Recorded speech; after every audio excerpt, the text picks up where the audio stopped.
Haryana GK हम लोग discuss कर रहे हैं। जो लुसेंट वाली बुक है उसी से हम लोग करा रहे हैं। जो लुसेंट वाली नो योर स्टेट बुक है ना, उसी से करा रहे हैं। तो इसमें अभी हम जो चैप्टर डिस्कस करें, चैप्टर नंबर 7 है ज्योग्राफी का।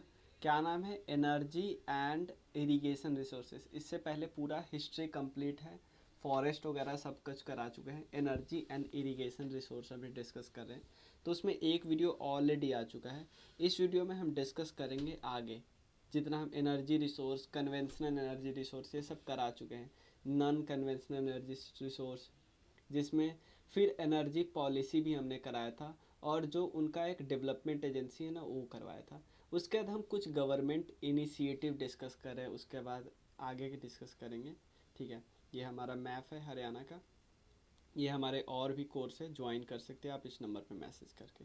ये करेंट अफेयर्स कोर्स भी चल रहा है। चलिए तो शुरू करते हैं। सबसे पहले गवर्नमेंट की कुछ इनिशिएटिव है, किस लिए? एनर्जी को कंजर्व करने के लिए गवर्नमेंट की कुछ इनिशिएटिव इनिशिएट लगते हैं गवर्नमेंट, ताकि एनर्जी को कंजर्व किया जा सके। सबसे पहले बहुत सारे सोलर पार्क इन्होंने बनवाए, बहुत सारे सोलर पार्क बनवाए। उसमें पहला सोलर पार्क जो कि सेटअप किया गया था गुरुग्राम में, याद रखना है। पहला सोलर पार्क जो सेटअप किया गया था गुरुग्राम में, जिसका नाम है Rajiv Gandhi energy solar park, solar energy park. इतना ही इम्पोर्टेंट है। और भी सोलर पार्क सेटअप किया गया जवाहर नवोदय विद्यालय में, इम्पोर्टेंट नहीं है, सिर्फ इतना इम्पोर्टेंट है कि पहला सोलर पार्क कब सेटअप किया गया था गुरुग्राम में। भाई जब आप सोलर पार्क बहुत ज़्यादा सेटअप करोगे, इससे क्या फ़ायदा होगा? इससे हमारे एनर्जी रिसोर्स बचेंगे, ये सब याद रखना है। यहाँ पे और भी फैक्ट्स लिखे हुआ है कि और भी कॉलेजेस में एनर्जी सोलर पार्क सेटअप किए गए। ये इम्पोर्टेंट नहीं है, ठीक है। अब क्या इम्पोर्टेंट है? पूरे देश में हरियाणा वो पहला स्टेट है जो बहुत सारे कंजर्वेशन मेजर लिए, एनर्जी कंजर्वेशन मेजर लिए, जैसे solar water heating system, compact fluorescent lamp at all government office, समझ रहे हो ना? और ISI मोटर पंप का यूज किया है एग्रीकल्चर में, ताकि कुछ भी करके एनर्जी को बचाया जा सके। ठीक है ना, क्योंकि अभी भी हमारे देश में मेजॉरिटी एनर्जी हम कोल से बनाते हैं। तो कोल को बचाने के लिए, और कोल से बहुत ज़्यादा नुकसान होता है, और कोल एक नॉन रिन्यूएबल रिसोर्स है, ठीक है ना, और कोल से बहुत सारे नुकसान भी होते हैं। कोल हम बहुत इंपोर्ट भी करना पड़ता है। तो इतना सारा अगर नुकसान है, तो उसके बाद हमें एनर्जी तो कंजर्व करना ही पड़ेगा। तो उन्होंने सोलर वाटर हीटिंग सिस्टम लगाया, फ्लोरोसेंट लैम्प लाए, ये सारे गवर्नमेंट ऑफिस पे। ISI मोटर पंप चलाया एग्रीकल्चर के लिए, ये सब। उसके अलावा एक सेटअप किया गया, देखो, एक तो solar energy first solar park है। एक कॉम्प्लेक्स याद करिएगा, फर्स्ट सोलर एनर्जी कॉम्प्लेक्स, ये पंचकुला में ओपन हुआ था। दोनों फैक्ट याद रखना, सिर्फ ये फैक्ट और ये फैक्ट। उसका पहला स्टेट है जो बहुत सारा मेजर लिया एनर्जी को कंजर्व करने के लिए। लेकिन दो फैक्ट इंपॉर्टेंट है। पहला सोलर पार्क जो कि गुरुग्राम में इस्टाब्लिश किया गया था, नाम है Rajiv Gandhi solar energy park. Second है फर्स्ट सोलर एनर्जी पूरा कॉम्प्लेक्स पंचकुला डिस्ट्रिक्ट में। एक आपसे सिंपल पूछा जा सकता है कि लैंप सेविंग स्कीम क्या था? क्या सभी ग्रामीणों को लैंप देने की बात हुई थी? नहीं, ऐसा नहीं था। ग्रामीणों को CFL बल्ब, इवन बहुत सारे स्टेट में भी ये स्कीम लगा था, इवन सेंट्रल गवर्नमेंट ने भी चलाया था।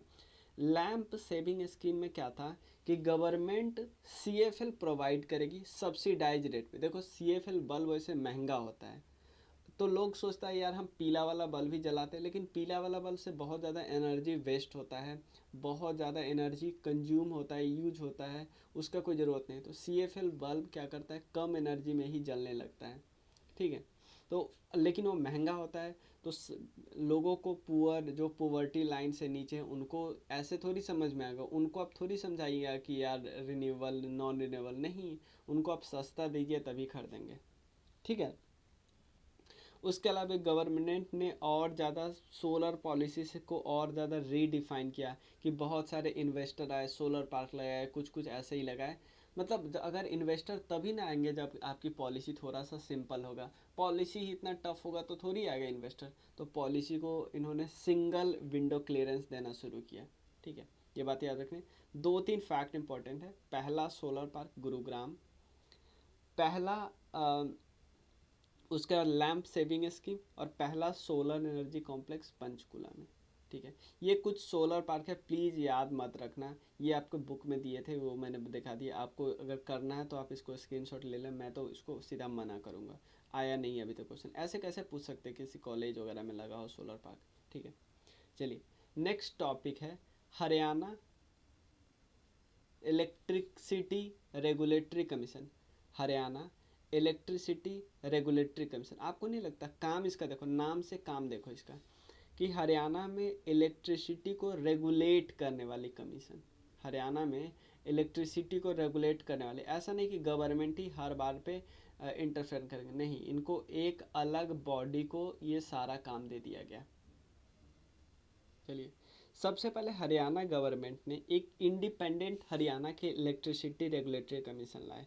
कब लाए ये इंपॉर्टेंट है, 1998 में उन्होंने एक एक्ट लाया, अपने स्टेट में एक एक्ट लाया, क्या नाम था, Haryana electricity reform act 1997। Simple आपसे पूछा सकता है कि किस एक्ट के थ्रू, तो हरियाणा आपको साल में चेंज कर देगा, ऑप्शन में साल में चेंज आएगा, 1997, 85 ऐसे करके ऑप्शन दे देगा।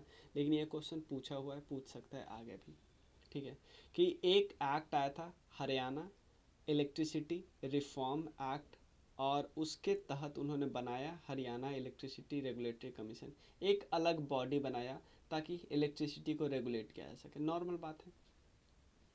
उसके बाद क्या हुआ कि इस एक्ट को, हरियाणा इलेक्ट्रिसिटी रिफॉर्म जो एक्ट है वो, उसको हरियाणा स्टेट असेंबली में पास किया गया, ये नॉर्मल याद नहीं। बाद में प्रेसिडेंट के एसेंट आया, और उसके बाद एक्ट फोर्स में कब आया, ये इंपॉर्टेंट, 1998, 14 अगस्त को 1998।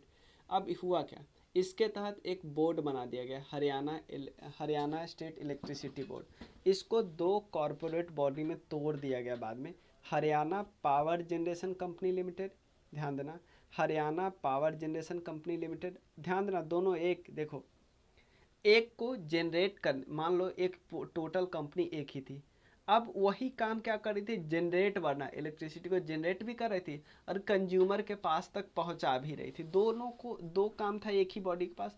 थोड़ा आपको नहीं लगता थोड़ा टफ काम हो गया इसके लिए, इसलिए हम इसको दो बॉडी बना देंगे, एक को बोलेंगे भाई आप जनरेट करो, दूसरे को बोलेंगे भाई आप पहुंचाओ लोगों के पास। समझ में आया ना, एक को बोलेंगे कि आप खाली जनरेट करो, आपको कोई काम नहीं दे रहे आप, लेकिन जनरेट अच्छे से करो, और दूसरे को बोलेंगे भाई आप वहाँ से उठाओ और लोगों के पास पहुँचाओ। तो यही काम किया हरियाणा पावर जनरेशन कंपनी, और इसका काम था कि पावर जनरेट करो, और दूसरी एक और कंपनी बनाई गई जिसका काम था, मतलब इसी को तोड़ के, हरियाणा स्टेट इलेक्ट्रिसिटी बोर्ड को तोड़ के ही दो बॉडी बनाए गए, याद रखना है बस। एक का नाम है सिर्फ आप जनरेट करो, पावर जनरेशन कंपनी, एक का काम था भाई आप वहाँ से बिजली को उठाओ और लोगों तक पहुँचाओ। समझ में आया ना, ट्रांसमिशन और डिस्ट्रीब्यूशन, कोई दिक्कत नहीं है। चलिए अब उसका क्या है, लेकिन अब जो विद्युत प्रसारण है, एक ही कंपनी वहाँ से मेन जगह से उठा के आपके घर घर तो नहीं पहुँचा सकती, इसको साथ देने के लिए छोटी छोटी और कंपनी एस्टैब्लिश की गई जो रिटेल सप्लाई और डिस्ट्रीब्यूट करेगी, जैसे उत्तर हरियाणा बिजली वितरण, दक्षिण हरियाणा, ये बात याद रख लेना भाई, ठीक है ना। नॉर्थ सर्कल के लिए उत्तर हरियाणा, दक्षिण मतलब साउथ सर्कल के लिए दक्षिण हरियाणा, कुछ कुछ दोनों में डिस्ट्रिक्ट है, अपना डिस्ट्रिक्ट बस ध्यान रख लेना और कोई दिक्कत नहीं है, ठीक है। सिंपल मैं इसको बता रहा हूँ। सबसे पहले 1997 में एक रिफॉर्म एक्ट लाया जिसको प्रेसिडेंट का एसेंट मिला 1998 में, अगस्त में हो गया काम, लेकिन इसको दो पार्ट में तोड़ दिया गया। एक का काम था बस इलेक्ट्रिसिटी को जनरेट करना, दूसरा काम हो गया ट्रांसमिट करके लोगों के पास, मतलब देखो मेन एक सर्कल तक पहुंचाना और गांव घर घर तक पहुंचाना हरियाणा विद्युत प्रसारण निगम लिमिटेड के नीचे वाली बॉडी काम करती थी, ठीक है ना। उत्तर हरियाणा बिजली वितरण निगम और दक्षिण हरियाणा बिजली वितरण निगम, ठीक है। चलिए उसके बाद इरिगेशन की बात करते हैं। देखो यहाँ पे ऐसा मत समझना कि बहुत ज़्यादा साधन है इरिगेशन के, बहुत ही ज़्यादा साधन है, लेकिन ऐसा कुछ नहीं है। देखो यहाँ पे बता रहा हूँ, कि अगर बहुत ही अच्छा साधन होता तो उसका ध्यान देना, बहुत ही अच्छा अगर इरिगेशन का फैसिलिटी होता, ग्राउंड वाटर में पानी ऐसे वैसे, तो कैनल इसका सबसे इम्पोर्टेंट सोर्स नहीं होता। इसका मतलब है कि आप यहाँ पे पानी उतने अच्छे से नहीं आते, इसलिए नदी को से कैनल को जोड़ के जगह जगह पे पहुँचाया जा रहा है। आपको समझ में आ रहा है? Haryana has extensive irrigation network consist many, main क्या है, कैनाल है, ये इंपॉर्टेंट रखना।